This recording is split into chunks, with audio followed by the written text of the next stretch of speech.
Bismillahirrahmanirrahim. Assalamu alaikum. Welcome back to another lecture. The topic of discussion is leptons. देखें जी, quarks के topic के अंदर under आने वाला ये लास्ट टॉपिक है लेप्टॉन्स। इससे पहले जो हेड्रॉन वाला टॉपिक है उसमें मैं आप लोगों को ये बात डिटेल से बता चुका हूँ कि डिपेंडिंग अपॉन के आपके पास पार्टिकल फिज़िक्स में जो पार्टिकल्स हैं वो मज़ीद पार्टिकल से मिलकर बने हैं या नहीं, हम पार्टिकल्स को दो फैमिलीज़ में डिवाइड करते हैं, लेप्टॉन्स और हेड्रॉन्स।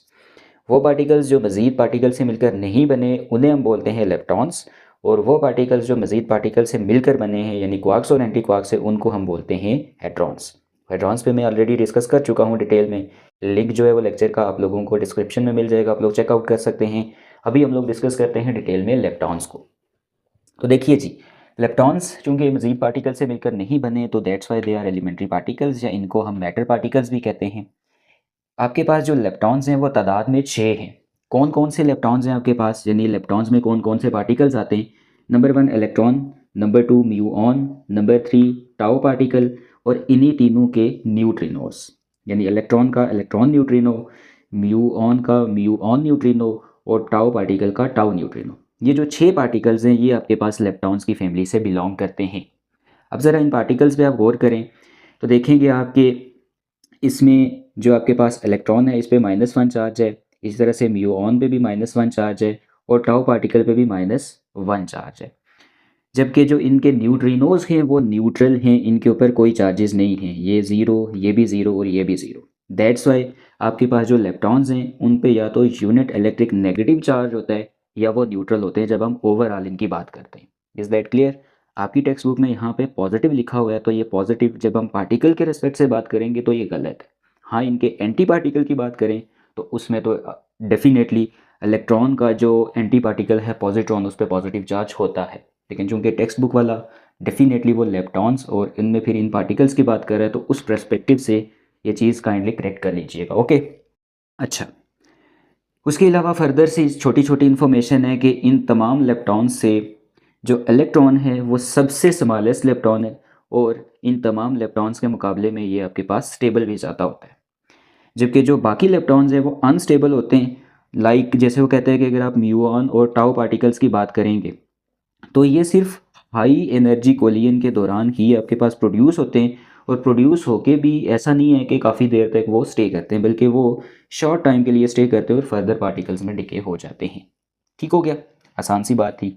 अच्छा, इनके चार्जेस की तो बात हमने कर ली है, साथ में ये ज़रा देखिएगा मैसेज की भी बात हमने लिखी हुई है, इसको भी आप लोग अंडर कंसिडरेशन लिख रखें।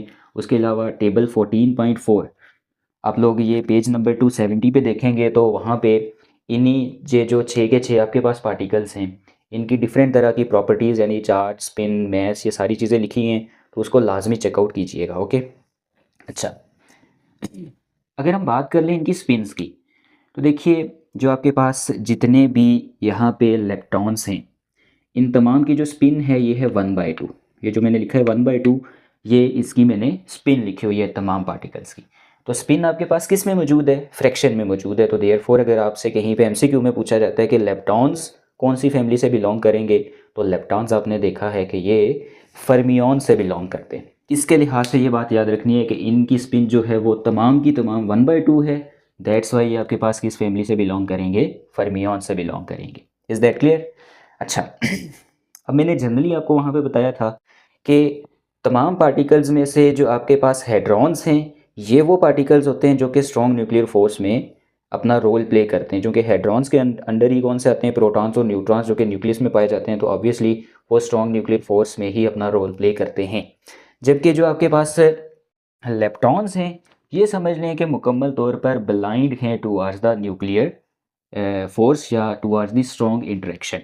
That's why they do not take part in the strong nuclear reaction या स्ट्रॉन्ग इंटरेक्शन, यानी स्ट्रॉन्ग न्यूक्लियर फोर्स से इनका कोई लेना देना नहीं होता है। इनफैक्ट इसलिए कि देखें क्या इलेक्ट्रॉन न्यूक्लियस में रिजाइड कर सकता है? नहीं कर सकता। इस तरह से ये जितने भी इलेक्ट्रॉन्स हैं ना, यानी जो एलिमेंट्री पार्टिकल्स हैं, ये न्यूक्लियस में नहीं रह सकते। जो तो जब ये न्यूक्लियस में नहीं रह सकते तो ऑब्वियसली ये आपके पास स्ट्रॉन्ग इंटरेक्शन में कभी भी अपना रोल प्ले नहीं कर पाएंगे। दैट इज दे के नॉट बी फाउंड और लिव इन अ न्यूक्लियस। अच्छा, एट द एंड यहाँ पे मैं बात करूँगा लेप्टॉन नंबर की। जैसे हमने वहाँ पे बारियन नंबर की बात की थी, एक हमने पार्टिकल के लिए और एक हमने सिस्टम के लिए। तो अब अगर मैं बात कर लूँ लेप्टॉन नंबर की फॉर अ पार्टिकल्स, तो देखें पार्टिकल्स में तो वहाँ पे हमने प्रॉपर एक फार्मूला लिखा था। अब यहाँ पे फार्मूला लिख इसलिए नहीं सकते क्योंकि ये मज़ीद पार्टिकल से मिलकर बने ही नहीं हैं। तो आपके पास जितने भी लेप्टॉन्स हैं ना, इनको जस्ट एक लेप्टॉन नंबर असाइन किया जाता है +1, और जो इनके एंटी लेप्टॉन्स हैं उनको जो लेप्टॉन नंबर असाइन किया जाता है वो है -1। जबकि जब हम सिस्टम की बात करेंगे तो सिस्टम में फिर वही फार्मूला है जैसे वहाँ पे हमने कहा था कि टोटल कितने बारियॉन्स मौजूद हैं सिस्टम में माइनस टोटल कितने एंटी बारियॉन्स हैं। तो यहाँ पे हम क्या बोलेंगे कि टोटल लेप्टॉन्स कितने हैं माइनस टोटल एंटी लेप्टॉन्स कितने हैं। तो ये आपके पास उस सिस्टम का लेप्टॉन नंबर आ जाएगा। तो आई गेस कि लेप्टॉन के बारे में ये जितनी भी बातें हैं ये आप लोगों को क्लियर होंगी। एट द एंड हम लोग डिस्कस करते हैं conservation laws of leptons and baryons. तो देखें, जैसे हम लोग कहते हैं कि किसी भी रिएक्शन में आपके पास चार्ज नंबर भी कंजर्व रहना चाहिए, मैस भी कंजर्व रहना चाहिए, यानी न्यूक्लियॉन नंबर, एनर्जी, मोमेंटम, ये सारी चीज़ें जो हैं वो कंजर्व रहनी चाहिए सो दैट के लॉज ऑफ फिज़िक्स वायलेट ना हो। हमारा जो बिल्कुल पहला टॉपिक है conservation laws in nuclear reaction, उसमें ये बात डिटेल से मैं कर चुका हूँ। तो देखें, इसी तरह से जो आपके पास रिएक्शन होते हैं, चूँकि अब हमें इन तमाम लॉज से हटके दो और चीज़ों के बारे में भी इंफॉर्मेशन मिल चुकी है, दो और नंबर्स के बारे में भी, यानी न्यूक्लियॉन नंबर या चार्ज नंबर से हटके अब हमें ये चीज़ पता चल गई है इतने पार्टिकल फिजिक्स में आगे प्रोसीड करने के बाद कि आपके पास एक लेप्टॉन नंबर भी होता है और एक बारियॉन नंबर भी होता है।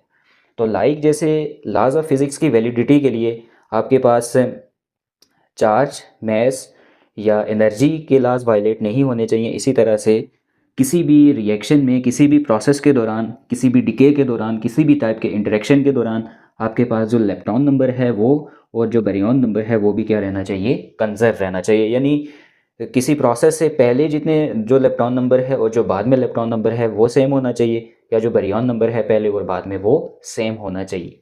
इतनी ही डिटेल इसने यहाँ पे पेज नंबर 270 में बस मेंशन की है कि the law of conservation of lepton number says that the lepton number of reaction on both side should essentially be same, and similarly the law of conservation of baryon number says that the baryon number of reaction on both side should essentially be same।